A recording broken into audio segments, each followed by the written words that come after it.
is like an ongoing trend with people that like they want to tell you how to, you know, basically make decisions, which is fine. I mean, everybody has the right to have an opinion and to be right or wrong if they want, whatever. That's why I'm saying this. Just like everyone else has a right to have an opinion, so do I, right? And so do you, so do each and every one of us, okay? So when people actually care, when someone's actually concerned for your well-being, they invest the time in your life. They listen, they want to hear the story, they want to hear all the details, they want to hear the events that led up to whatever. It doesn't usually tend to be the type of people that are just like gonna be one-sided about it, and then they're gonna be like, oh, I already have an opinion even though I only know half the story. You know, they want to have healthy relationships. Yes, of course, everybody is gonna have their own style of saying it, and I'm not expecting anyone to agree with me or follow my directions. I'm saying this for myself and for anyone who it could possibly help. The Bible clearly points out a lot of instances where doing, sort of conforming to the status quo is actually the opposite of what we should be doing. For example, getting away and blocking people that are toxic would not have prevented Jesus from being crucified, right? Being proactive, however, being part of the solution versus the problem.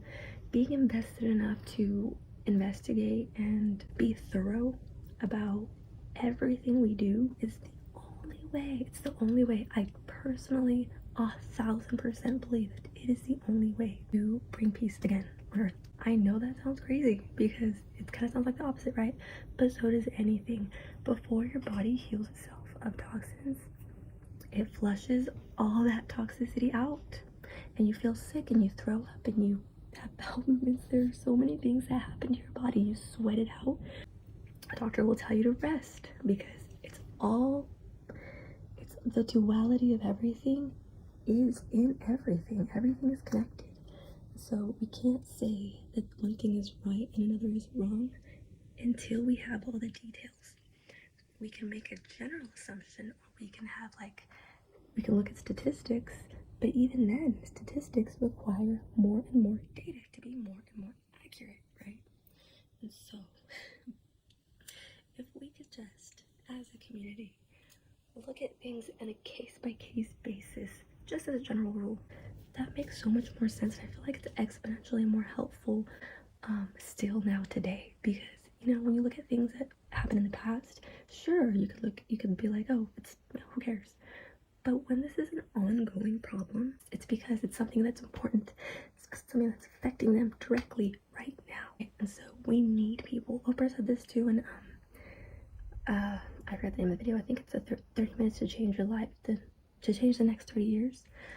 It's actually a motivation arc that posted her words. She says, tell the stories from your past that if you don't tell them, they won't get told.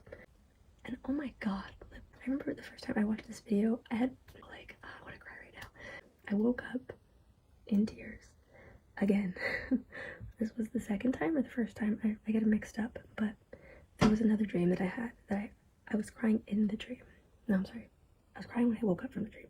And this time, I didn't actually remember my dream, but as soon as I woke up, I looked over, and next to me was my Bible, closed. So I just opened it, and I just started praying immediately when I woke up, and just wanted to read a random passage. I remember seeing the tears, more on like watching myself versus actually like being in my body.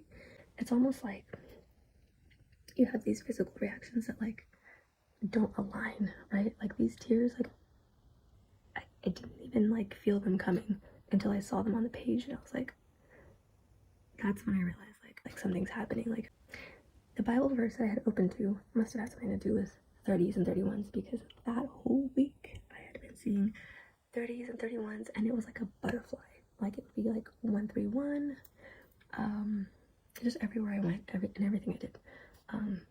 Phone numbers, license plates, clocks, whatever. Bible verses apparently. And so I immediately, like, when this stuff happens, I don't make something up in my brain, like in my head, like this is what it means. I just allow it to come to me naturally, because it comes that when we communicate with God, it's like through metadata. It's not something that we can like choose. Like it's at 3 o'clock sharp. Like I'm gonna have like an awakening moment. I can't do it like that. And so so when they do come to me, I tend to like put everything else on hold because I really want to pay attention to it. I went to my living room and turned the TV on, and one of the first videos that showed up was that Oprah video. And that's when I put it on, and she's talking in this video about just everything. This video was the answer to it literally answered every question I had been asking myself for like the past week, month, I would say probably years. You can't force these things. It seems like the harder you try to find a solution to something, the more it sort of like escapes you.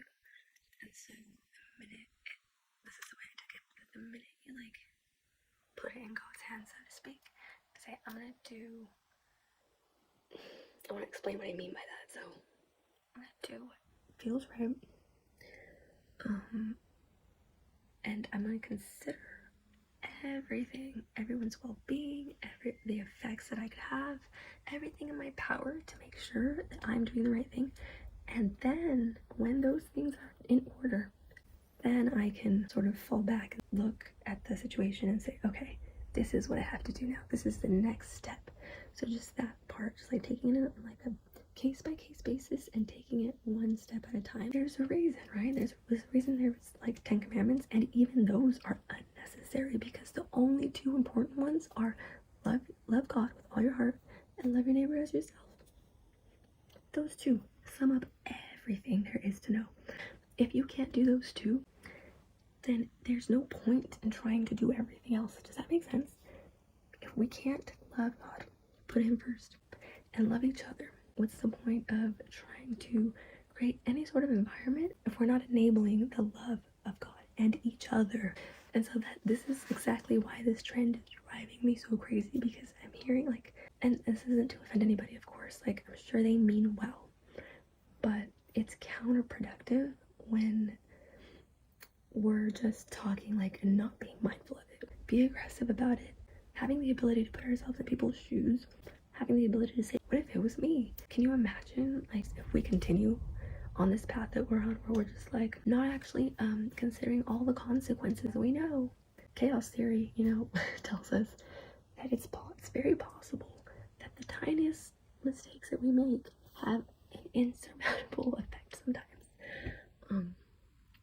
So there's a sense of like people taking everything for granted that we've been given, and if it seems like we're at a point where like there's gonna be no turning back pretty soon. There's gonna be a point where like it's not enough. It's not gonna be enough anymore to say sorry. It's not gonna be enough to feel all the pain in the world. There's gonna be nothing we can do to change the outcome of our lives. These are crucial times, I think, to be aggressive in that sense, being like extremely disciplined and extremely just self-aware. I can't stress enough. What am I doing? How am I affecting the situation? What am I really doing that's contributing to the solution or the problem? Because if I'm not part of the solution, I'm probably the problem.